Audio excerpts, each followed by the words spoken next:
हाँ जी, आपको भी है वैक्सीन का। आपके दिमाग में भी चल रहा है कब आएगी, कौन बनाएगा, कितने की आएगी। ये वैक्सीन ना अब डॉन बन चुकी है, डॉन, यानी कि पूरी दुनिया की पुलिस मिलकर इस डॉन को तलाश रही है। और जानते हैं हमारा हाल क्या हो चुका है?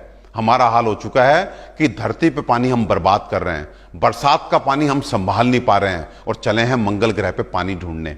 एक बात ना इस आयुर्वेदिक डॉक्टर की कान खोल के सुन लीजिए, ये जो विषाणु होते हैं ना, viruses, including corona, I repeat including corona, उसकी दवा आयुर्वेद में थी, है और हमेशा रहेगी। आप माने ना माने, सरकार माने ना माने, और वो जो तथाकथित अंग्रेज लोबी है वो माने ना माने। और ऐसा मैं ऐसे ही नहीं कह रहा हूं, इसलिए कह रहा हूं मैंने 8.5 साल आयुर्वेद को पढ़ा है, पिछले 18 साल आयुर्वेद से लोगों के ट्रीटमेंट्स किए हैं। जानते हैं जब हेल्थ की हम बात करते हैं तो उसके दो एस्पेक्ट्स होते हैं, एक होता है प्रिवेंटिव, एक होता है क्यूरेटिव। प्रिवेंटिव का मतलब कि हम बीमार ना पड़ें, क्यूरेटिव का मतलब यदि बीमार पड़ जाएं तो उसका इलाज कैसे करें। अगर आपसे मैं पूछता हूं कि कौन सा एस्पेक्ट बेटर है, कौन से की तरफ आप जाना चाहेंगे, तो शायद 100 में से 100 लोग बोलेंगे हम प्रिवेंटिव पक्ष की ओर जाना चाहेंगे, हम नहीं चाहेंगे हम बीमार पड़ें। और जानते हैं ये प्रिवेंटिव पक्ष आपको कौन दे सकता है? ये दे सकता है केवल और केवल आयुर्वेद। इस विश्व में अगर एक विज्ञान ऐसा है जो आपको प्रिवेंटिव हेल्थ दे सकता है वो है आयुर्वेद।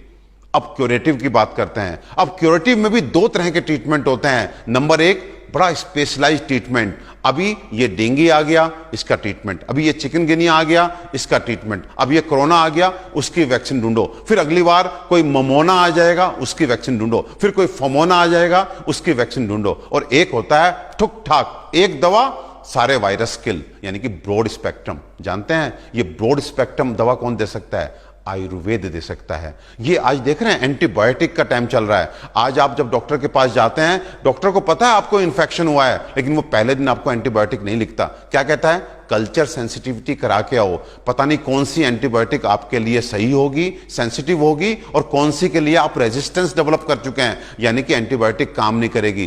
प्लीज इन दवाओं पे मत जाइए।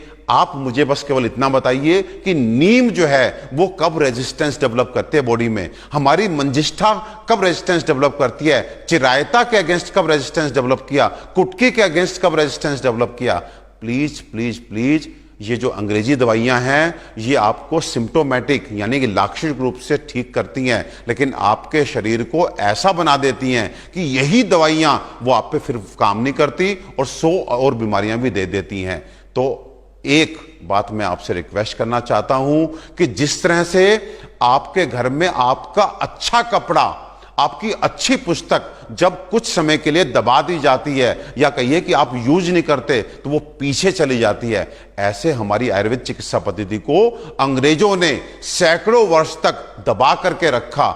इसलिए शायद पूर्णता के साथ हम आपको अभी इसको पेश नहीं कर पा रहे हैं। हमें आपकी सपोर्ट चाहिए, आप हमें सपोर्ट दीजिए और देखिए कुछ ही समय में कैसे हम आपको इस विश्व की सबसे अच्छी चिकित्सा पद्धति यानी आयुर्वेद से हम आपको मिलवाएंगे और आपकी हेल्थ को वैसा ही बनाएंगे जैसे कभी हमारे पूर्वजों की होती थी। आपकी आयु को वापस 100 वर्ष तक पहुंचाएंगे। सपोर्ट अस, और मेरी बात पे विश्वास कीजिए, ये आयुर्वेद चिकित्सा पद्धति से पहले से अच्छी ना कभी कोई चिकित्सा पद्धति थी ना है, और इसकी जैसी वैज्ञानिक, इसके जैसी संपूर्ण और इसके जैसे तथ्यपरक चिकित्सा पद्धति ना कभी भविष्य में हो सकती है।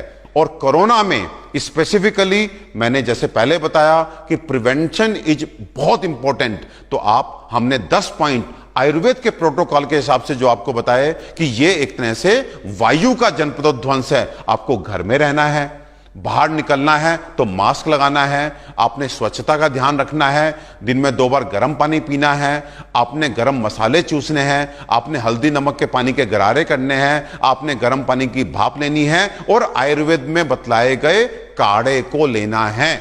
और काढ़े को लेकर भी एक बात बहुत स्पष्ट कर देता हूं, ये जो इम्यूनिटी करते हो ना, इम्यूनिटी बढ़ाता है। अब इससे थोड़ा सा ऊपर उठिए, ये जो तुलसी है ये प्रूवन एंटीवायरल है, ये गिलोय प्रूवन एंटीवायरल है, हरिद्रा प्रूवन एंटीवायरल है। लेकिन सौभाग्य देखिए ये हमारे अपने किचन के आइटम्स हैं। इनको आप अगर वायरस नहीं है तब भी आप ले सकते हैं, रोज सेवन कर सकते हैं, सालों तक सेवन कर सकते हैं विदाउट एनी साइड इफेक्ट। तो प्लीज अगर आप इस काढ़े का सेवन कर रहे हैं और ये प्रिवेंशन ले रहे हैं तो आपको वायरस का छोटा सा अंश कब आएगा कब चला जाएगा आपको पता भी नहीं चलेगा। एंड इन केस आपको सिम्टम्स आ जाते हैं, हमारे पास दवाएं हैं, हमें अप्रोच कीजिए, आयुर्वेदिक डॉक्टर्स को अप्रोच कीजिए।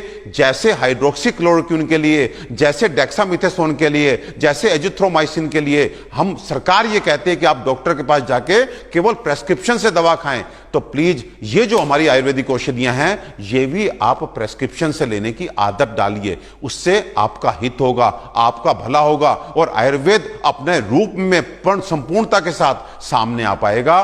तो इस बात के साथ कि प्लीज पूरे समर्थन के साथ, पूरे समर्पण के साथ आयुर्वेद को अपनाएं। देखिए आयुर्वेद कहीं कोई दिक्कत नहीं आने देगा।